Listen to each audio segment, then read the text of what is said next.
Hello and welcome to my review of An American in Paris. But before I get into it, I would like to say a few things. First, if I make this shot, go ahead and hit that subscribe button. Nope. Second thing I want to say is a major spoiler alert for this movie. I'm not going to try to spoil everything, but there will definitely be some spoilers in there, so consider yourselves warned. Thirdly, I want this to be a discussion on this cool film, so whatever you have to say about this film or my review of the film, go ahead and say that in the comment section down below. I want to know what you think about it. Finally, if you enjoy reviews like this one of classic movies and some newer movies, you can choose which movies I review in the future by subscribing.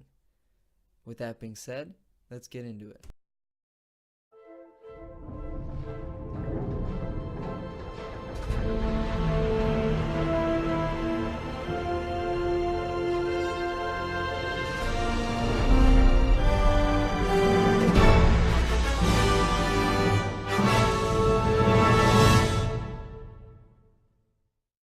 So, An American in Paris, 1951, about two hours long, just under 2 hours long, directed by Vincent Minnelli, obviously starring Gene Kelly as Jerry Mulligan, Leslie Caron as Lisa, his young beau, if you will.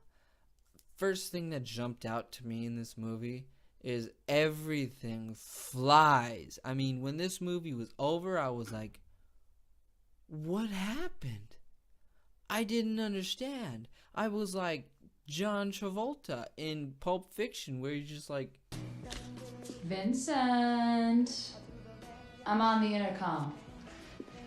Where is the intercom? I didn't understand.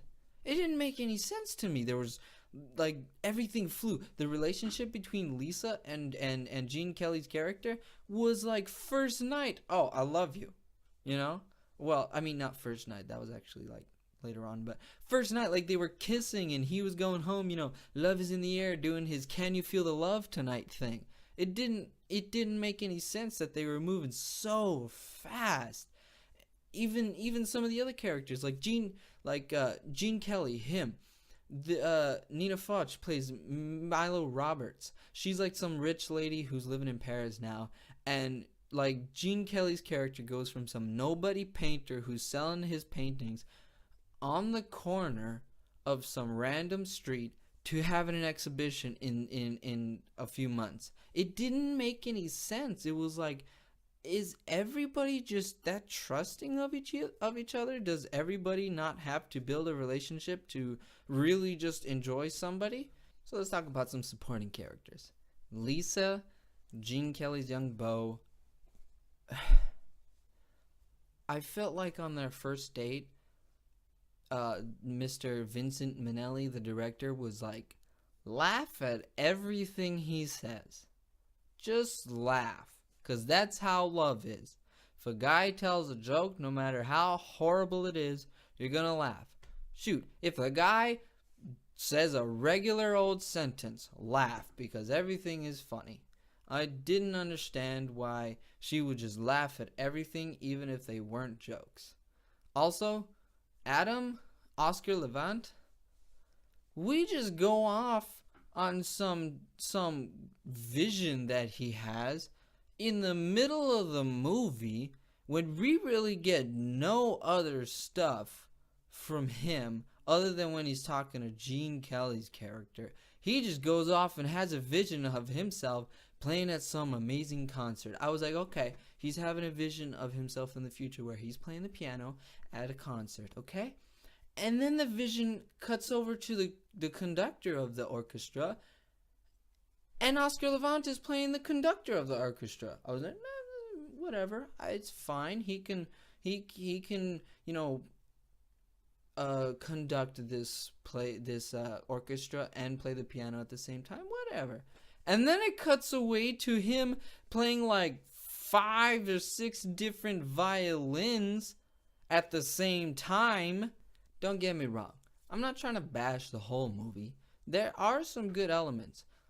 If you didn't watch my La La Land review, I introduced something new into this channel called the MIP, which is the most impactful performance to me. Of course, this is all my opinion, So it's the most impactful performance to me.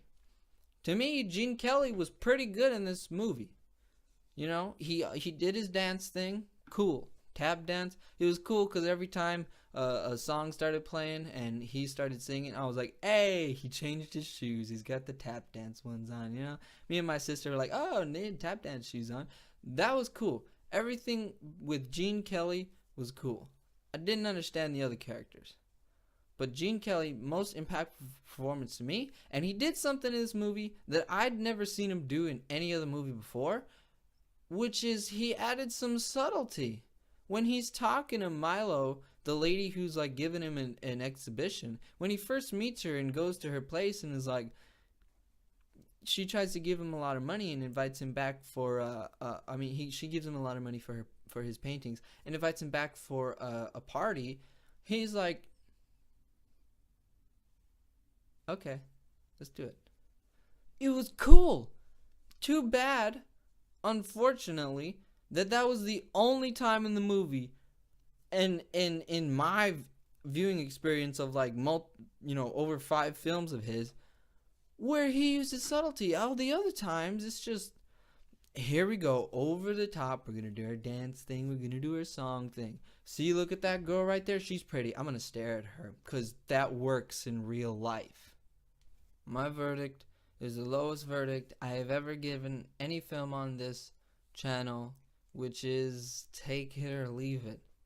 Honestly, I couldn't understand the last 20 minutes of the movie. And I don't go into movies like this one. I did not. I promise you, I did not go into this movie hoping that it would be bad or hoping that I wouldn't like it. I went into it hoping and trusting that I would really enjoy it, because I dig Singing in the Rain. That's my review of An American in Paris. Give this video a thumbs up if you enjoyed it, of course. And be sure to be on the lookout for my review of Kubo and the Two Strings. That will come out Friday, I believe. I finally caught up with that movie, and that will be out on Friday. So definitely check that out when it comes out.